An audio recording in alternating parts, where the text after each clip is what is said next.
가끔은 이렇게 아이만이 아니라 다른 가족을 돌봐야 할 때도 있습니다. 가족이란 조부모, 부모, 배우자, 배우자의 부모, 자녀, 그리고 손자녀를 의미하고요. 육아휴직이나 육아기 근로시간 단축에서와 마찬가지로 우리 회사에 6개월 이상 근속한 사람이 신청할 수 있습니다.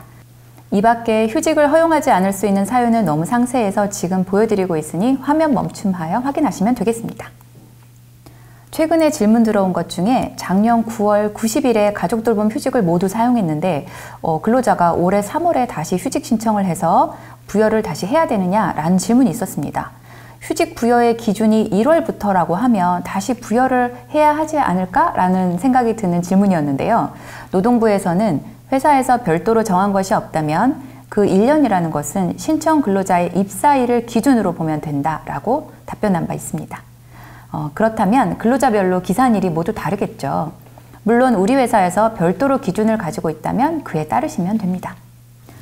또 가족돌봄 휴직 기간에 급여를 지급해야 하느냐라고 문의를 하시는데 가족돌봄 휴직 기간은 원칙적으로 급여가 발생하지 않는 무급입니다.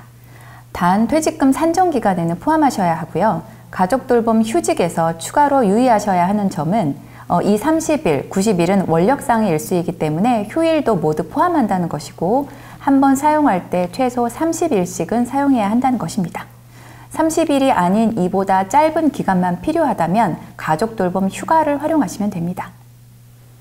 제가 30일보다 단기간인 경우에는 가족돌봄 휴직이 아닌 가족돌봄 휴가를 사용하면 된다고 말씀드렸지만 부여의 사유가 완전히 똑같지는 않습니다. 가족돌봄 휴직은 가족의 질병, 사고, 노령의 경우에 부여하는 것이고요. 가족돌봄 휴가는 가족의 질병, 사고, 노령 외에도 자녀의 양육을 위한 경우 신청할 수 있습니다. 또 가족돌봄 휴직은 회사가 휴직 부여를 허용하지 않을 수 있는 여러 가지 사유를 두고 있는데요. 가족돌봄 휴가는 워낙 긴급한 경우에 신청하는 휴가이다 보니 회사가 거부할 수 있는 사유는 한 가지, 즉 휴가를 신청한 근로자 외에도 다른 가족이 돌볼 수 있는 경우입니다.